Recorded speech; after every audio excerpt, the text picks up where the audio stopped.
Pemirsa, memasuki tahun politik 2019, seiring pelaksanaan Pilpres dan Pileg tahun 2019, tak jarang berita bohong atau hoax disebarluaskan dengan memanfaatkan media sosial untuk menjatuhkan lawan politik. Bahkan berita hoax sengaja dimanfaatkan, yaitu untuk mempengaruhi pola pikir masyarakat yang akan menyebabkan munculnya radikalisme.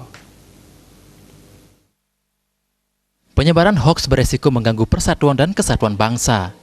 Menangkal penyebaran berita hoax dan radikalisme tersebut memang menjadi kewajiban pemerintah yang terus gencar melakukan sosialisasi ke berbagai daerah di seluruh Indonesia. Tenaga ahli Dirjen IKP Kominfo, Hendrasmu mengatakan, upaya menangkal penyebaran berita hoax memerlukan kerjasama secara gotong royong melibatkan semua elemen masyarakat.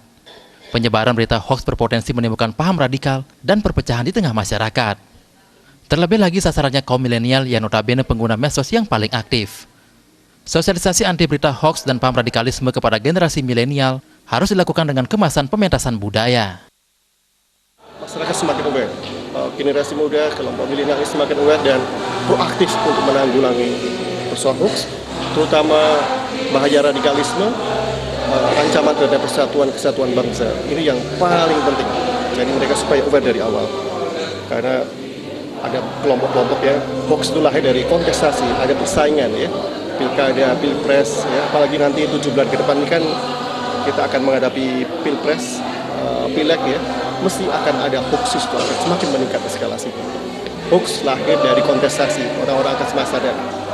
Kalau bersaing tidak boleh melakukan hoax, jadi orang supaya alert gitu loh. Diharapkan bangsa Indonesia bisa lebih dewasa dalam memahami arti bernegara dengan tetap berpegangan pada 4 konsensus kebangsaan, yaitu Pancasila, Undang-Undang Dasar 1945, Bhinneka Tunggal Ika, dan Negara Kesatuan Republik Indonesia.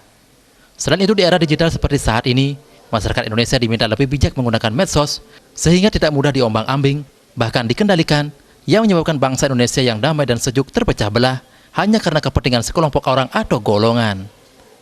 Jaya Kusuma, Bali TV.